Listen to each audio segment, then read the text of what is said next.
Hello and welcome to The Appetite, a podcast brought to you by Opal Food and Body Wisdom, an eating disorder center in Seattle, Washington. I'm your host, Carter Umhau, a therapist, artist, and writer. And today I have the privilege of talking with Erin Drischler, who is the founder of the Garment Project. The Garment Project is an amazing organization that collects and unsizes clothing for people in recovery from eating disorders. So as you might imagine, unsizing is literally removing the sizes and then creating and styling a wardrobe for a select amount of clients that get to work with them and provided this amazing, amazing service. In talking with Erin today, you'll get to hear about both the founding of the Garment Project, what it's all about, and then also her own process of recovery. Hi, Erin. Welcome. Hi, Carter. Thank you so much for having me. I'm excited to be here. I'm so glad to talk to you. So tell us, what is the Garment Project? So the Garment Project was founded in February of 2017. It was founded by my husband and I, Jordan. We spent about 2 years researching different nonprofits and just what options were out there for clothing and eating disorder recovery. Throughout my eating disorder treatment, clothing played a huge role, and I knew that I couldn't be alone in this struggle. That's kind of where the idea behind the Garment Project came from. So those 2 years were spent just kind of researching how do we even start, where do we begin, and then in alignment with National Eating Disorder Week in 2017, we decided to put the idea out there and just see what kind of reception we would receive. So we were reaching out to different national retailers and different treatment centers across the U.S. to form relationships and got to a point where we were able to provide brand new sizeless clothing to women as they transition home from their eating disorder treatment. Wow. As I mentioned, clothing was always huge in my recovery, but it was also huge in my eating disorder. And I knew that there had to be a way to look at clothing and fashion in a more positive way throughout your recovery process, and that's kind of the hope and the mission behind the Garment Project. I would love to know more about what you mean by clothing and fashion being such a big part of both your eating disorder and then your recovery. What did that look like for you? I mean, even in the early stages of my eating disorder, fashion has always played a huge role in my life. I've worked in retail for the past 15 or 16 years. I've always just loved clothing, and it's always been a way for me to express myself. And as I developed further into my eating disorder and began engaging in more and more behaviors, my clothing served as an extension of that and almost acted as a benchmark throughout my eating disorder progress. So learning how to use my clothing in a new way was something that I really struggled with throughout the early stages of my eating disorder recovery. But once I was able to kind of let go of that number that I attached to my self-worth and my well-being, I was able to find confidence in other aspects of my life. So then it kind of eliminated that pressure that I felt walking into a store and trying on clothes and seeing a number that I might not be quite as familiar with. The goal isn't to, at least for myself personally, it wasn't to kind of pull the wool over my eyes and shop sizeless for the rest of my life. It was essentially just to give me enough headspace and that window, that period of time that I needed to realize that I had a lot more to offer than the number on that tag, and then it kind of lost its power over me. So using fashion as a way to express myself in a brand new way without having the sizes get in the way of that. How did you go about kind of removing the attachment to the sizing when you were recovering? So, I mean, the first thing that I did was just chop all the sizes out of my existing clothes. I think one of the hardest things about transitioning home from treatment and stepping down and back into your everyday life is returning home to a closet full of clothes that might not fit you or your recovered lifestyle. So getting rid of a lot of pieces that I was holding on to because they had these associations attached to them or, a subconscious strive to eventually fit back into them or something. That was the first step for myself, was just getting rid of anything that I associated with eating disorder behaviors. And truly, again, it really just took some time of putting on the clothes every day, not seeing that constant reminder of that number in there, and being able to get dressed in the morning to not have to think about it and, tackle the day in a different way than I was in my years of eating disorder. That's so powerful. There was an outing that I know that Opal does sometimes where they'll take the clients shopping, and Lexi, our co-founder, will remove the tags or hide the tags in some way and make sure that the staff in the stores is just, kind of covering everything. And it's amazing to watch people find more freedom to try so many more things on and spend some more time actually finding a size that fits rather than being like, oh, okay, that doesn't work. That's too small. Okay, I'm done. I'm horrible. I'm this, I'm that, because there's no reference point anymore. Absolutely. It allows you to truly figure out your sense of style and what you truly feel comfortable in and what you feel good in versus the arbitrary number on that tag. And I think that's so important. And I love that Opal already offers that service. And I truly wish that more centers had the time or resources to be able to offer a program like that. I was lucky enough to attend a center that also saw the value in that. However, my retail background at the time was, having slight cringes every time we tore the tag out of something, knowing that we were going to be putting it back on the rack. Oh, no. Yeah, that's a slight headache there. That makes sense. That's a absolute mess for the staff. Oh, but so necessary. Right. So when you created the garment project, I can imagine that sizing and removing the sizing was incredibly important. Were there other factors that you were considering as well? So one of my favorite things about doing this work, and it truly is an honor to get to do this because I get to really practice my styling skills, and I am able to curate a selection for each individual that not only makes them feel good, but matches their personality and their style. Each candidate is able to provide us with a style questionnaire that helps me get to know a little bit about their preferences, some of their style icons, some brands they already gravitate towards. And with that information, I'm able to put together an entire wardrobe for each person. And that is truly my favorite aspect of this job is getting to style each candidate individually, get to know each person on a pretty private level. We're able to style candidates without even knowing their name. So everything is very confidential, very private. But the best part about it is, even with all of that, still feeling like we get to know each individual and we're pulling pieces that are specific to them and would make them feel really good. That seems like such a gift and so highly attuned to a particular person. I would imagine there might be some process in terms of kind of selecting who you work with, or is it open to everybody? So we obviously work directly with an individual therapist. Our communication with each candidate is very limited. Our only communication is the style questionnaire. So our relationship with each candidate is kind of built through the therapist. And when we are looking for new treatment centers or new individuals to work with, it truly comes down to our relationship with the center and the ability for that therapist to advocate on behalf of their clients. There's obviously no right or wrong point in a person's treatment process that you can pinpoint, and there's this switch that flicks and everything makes sense. That rarely exists. So for us, it's really about finding a right point in somebody's process where when they're maybe trying on clothes, and if something would not work, they would understand that it's the clothing's fault. It has nothing to do with their body.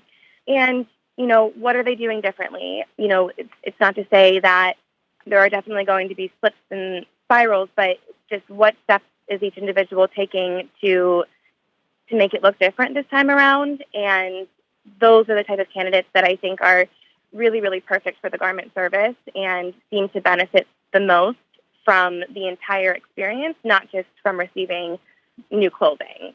Like myself personally, looking back on my experience, there was a lot of times in my treatment experience that I really would have benefited from clothing that fit. However, I might not have been in the right headspace to fully take advantage of the entire experience. So we truly rely on our relationships with their therapist to find the right match and the right time in their process. Can you describe a little bit more about how you would know the difference maybe between someone's mindset that would be ready to receive all of that rather than just receive some new clothes, like kind of the more of the emotional process? Our process with our therapist is we have a couple different phone conversations, and the first conversation usually just explains the process, what information we need in order to make sure we are pulling an accurate selection for each individual. The second phone call, that's whenever we really get to speak a little bit more on the client's behalf. And we really just want to know a little bit about the type of lifestyle they'll be returning to, like what steps have they put in place to ensure success once they are stepping down and returning home. You know, we ask that they have an outside treatment team set up. We truly rely on the information from the therapist to, if they're willing to advocate on behalf of their client and explain to us, you know, why this person deserves the service, then we will do everything in our power to get them clothing. So what happens once they get the clothing? Yes, we talk a little bit about the experience with their therapist. We encourage the therapist to act as a mirror. I know for myself, whenever I was in the early stages and trying on new clothes, I would tend to nitpick and kind of get stuck on certain items if they weren't working for me. So instead of having a mirror there, we really encourage the therapist to act as their mirror and ask questions that have little to do with the fit and more to do with the comfort and the patterns. You like this print? Does this color make you happy? Things like that. And then as far as the actual boxes of clothing go, we really do tend to style each box individually so that whenever each candidate opens up a box, they have outfits that are already ready to go.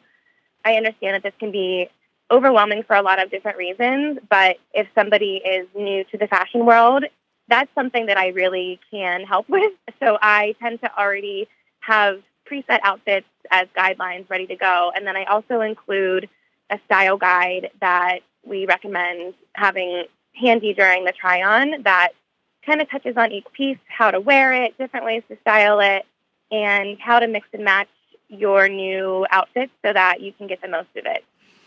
Oh my goodness, it sounds like you're introducing them to like so many new things, both like ushering them into a new way of being in their body, a new way of understanding fashion, certainly a new relationship to the mirror with their therapist being the primary reflection. Yeah. That's really, really cool.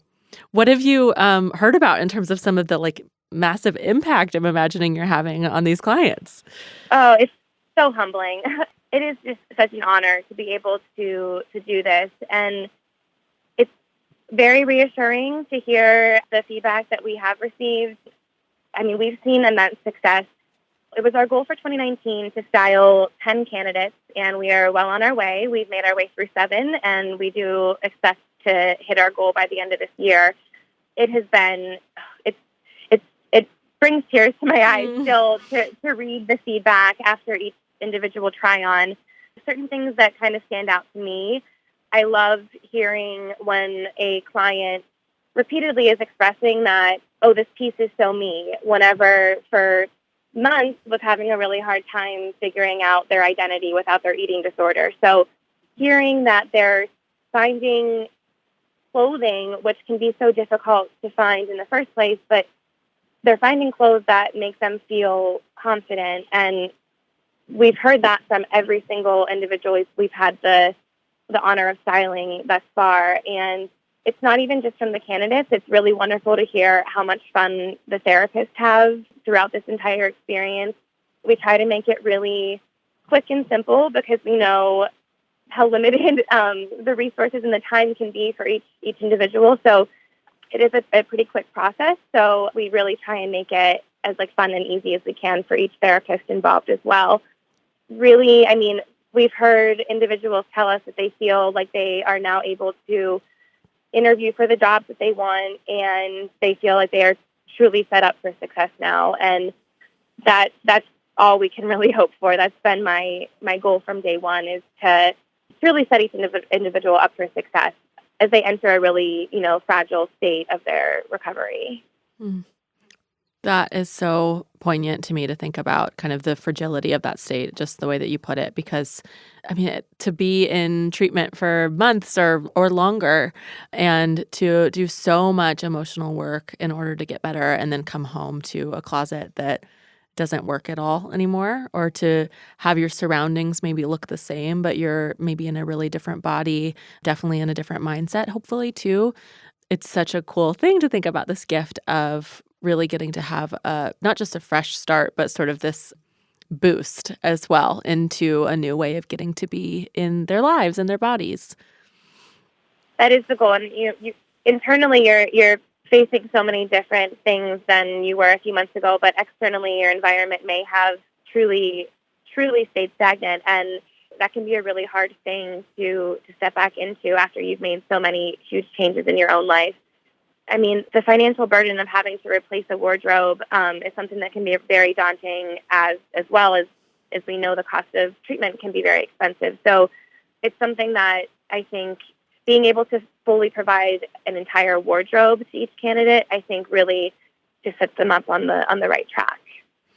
I'm curious about kind of how you would imagine some of the things that you all are able to offer through the Garment Project applying to people that maybe aren't your clients and wouldn't receive the boxes, but are also stepping down from treatment or really in the thick of kind of the beginning of life after recovery.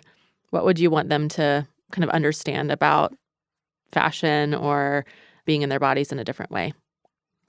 My biggest takeaway, and I think one of my favorite things about hosting these volunteer events where people from our community can come and they are helping us measure and detag and log our inventory.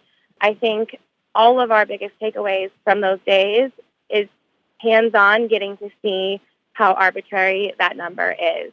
We'll receive multiple items in the same size from the same retailer, and every single piece will measure differently. So to me, that should be, for our volunteers, that is very eye-opening to them to see those discrepancies even within the same retailer and within the same item. So know that the sizing itself doesn't mean anything, but there are little steps I think that everybody can take to make this process a little bit easier. For myself, initially getting rid of anything that I knew wasn't going to work for me, not even trying it on. I didn't want to put myself through that, really just getting rid of those items and cutting the tags out of the pieces that did work for me. And eventually those numbers really do lose their power. And for myself, it almost became very empowering to almost laugh at the fact that I used to get so hung up over a number on a tag whenever I know for myself I have more important things to offer and to say than to get caught up with things like that. So I really do think there are little things that can be done just on a smaller scale to make the process a little bit easier. Those are awesome tips. I think I'm curious to hear more too around like some of the body image things that got to change for you, maybe with the lack of sizing in your clothes. It allowed you to focus on other things, but were you able to see your body differently too? Definitely. They always used to tell me that body image was one of the last things to go, and I agree with that, definitely. My recovery process, looking back on it, it's very interesting to me because probably is this way for a lot of people, but there was no one moment that I realized that this was getting easier. But I remember looking at a photo of myself, and the first things that I remember recalling were how happy I looked and the background and my husband was in the photo with me, and I had never been able to do that before. My mind would go towards eating disorder behaviors whenever I would see photos of myself. So that was kind of this moment where I was like, oh my gosh, like I didn't realize this was happening. But now looking back over the last couple of weeks, I was maybe not being able to pick up something and put it on in the morning and not have that initial trigger of seeing that number, truly, like, it wasn't immediate, but like over the course of a few weeks or a few months, eventually, once I forgot about that and my mind started to really focus on other things, a few weeks later, I was able to look back and just be like, oh my gosh, I hadn't thought about that in weeks. And I owe that to me being able to, like, to truly see myself as something more than just that size. That's really moving me. Yeah, that's really cool to think about some of the changes that you can start noticing in your own life or your own attitude toward yourself. Sometimes those changes are the things that we like don't notice for weeks or months on end, and you can look back and go, "Oh, wow, I'm really treating myself differently now." When my response was excitement, I was like, oh my gosh, I'm onto something. Like, Yeah. it was when I realized that I was actually feeling proud of myself for, going weeks without having that thought. I was like, this is actually possible. And I started to see glimpses of what a real recovered life looked like. And I loved it. And it wasn't this dream world of, like solving all of life's problems and everything was perfect. It was a real recovered life, and it was worth it. It felt really good. I feel like it's always interesting to hear kind of what recovery means to different people. Can you say more about what that means to you? Yeah. I think that was like one of my biggest takeaways the last time I went through treatment was understanding that everyone's version of a recovered life looks very different. And mine was like, I almost wanted, I don't even want to call it normalcy, but I wanted to feel my feelings, and understanding that recovered life wasn't going to be, me climbing Mount Everest or me, curing cancer and like doing all of these like huge, impactful things. Recovered life was me being able to go out to dinner with my dad to celebrate a work event, or being able to sit quietly on the couch with my husband after, a long day, and we can just be able to relax and be with each other and feel as though I can like actually be in that moment. And once I realized that it was actually just real life, it got even more exciting because I was no longer numb. I was feeling, there were moments that I could actually enjoy and feel happy about, but then there were also moments that hit me harder than they would have in my eating disorder because I was no longer engaging in behaviors to numb out those feelings. And even in those moments, the person I became after going through those things made me really proud. And I'm very grateful for everything that I've learned and everything that I've gone through, because if it weren't for my eating disorder, I don't think I would be the person that I am today. And I think going through this process helps people kind of like strip down and go back to basics. In my mind, I almost feel like I have a better relationship with food and my body than a lot of my peers do, just because I have such an appreciation for what my body's been through and for what food can do for me. And stripping myself of so many of those things before, I will never take advantage of it again. I think I just kind of annoyingly spew this like body confidence because I worked really, really hard to get here. And I think that everybody should be able to feel this way about themselves. Oh, thank you so much for sharing all of that. It's so wonderful to hear. And I feel particularly moved by the idea of recovery being both bigger and smaller than you thought it would be. Like that it's not this huge grandiosity or massive accomplishment of being able to sort of like take over the world or something.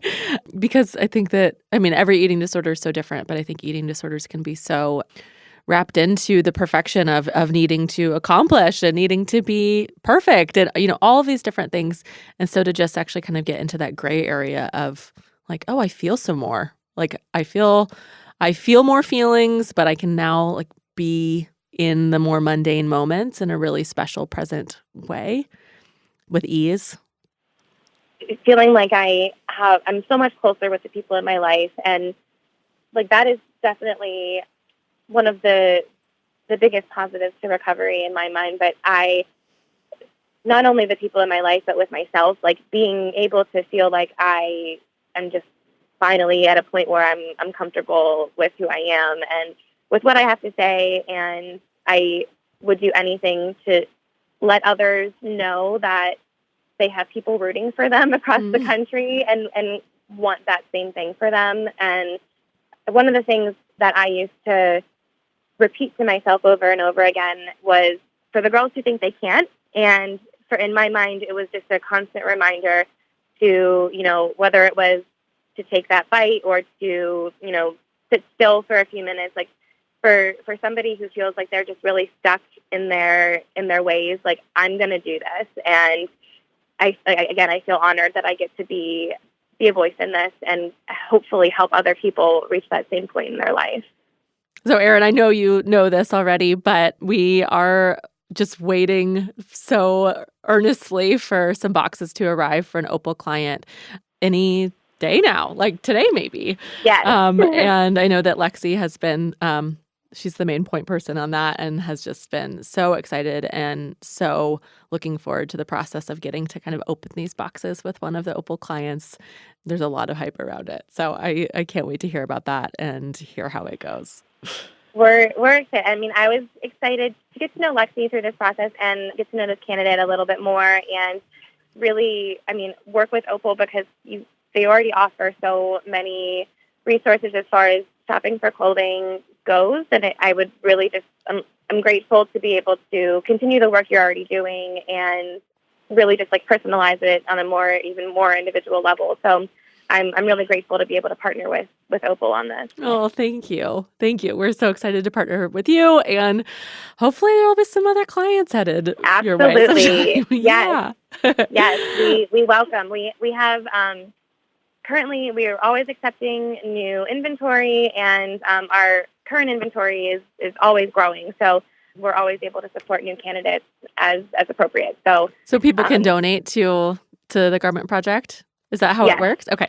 Yes. Great. Directly through our website. You can donate right on the website, and there's a way to connect with us via email if you have any other questions. If you're a treatment center or a retailer that would like to get involved, you can email us at info@thegarmentproject.com. Perfect. And we will make sure to include some of those links to learn more about the Garment Project in our show notes as well, so people can find that there. Wonderful. Yeah. Thank you so much for joining us today, Erin. It's been so cool to talk to you. Thank you so much for having me. I really appreciate the opportunity, and I'm excited to continue working together. Thank you. Us too. If you want to learn more about the Garment Project, make sure to check it out at thegarmentproject.org. And if you want to stay in touch with us, follow along on Facebook, Instagram, or Twitter at Opal Food and Body, or to learn more about our programming, find us at opalfoodandbody.com. You can learn about some of our community events there too. Thank you so much to Daniel Gunther at Jack Straw Cultural Center for sound engineering, to Aaron Davidson for the Appetites original music, and to Hans Anderson for editing. And thank you for listening. Make sure you join us next time. And if you haven't already, please subscribe so you can be up to date on when our next release is. Talk to you soon. Bye.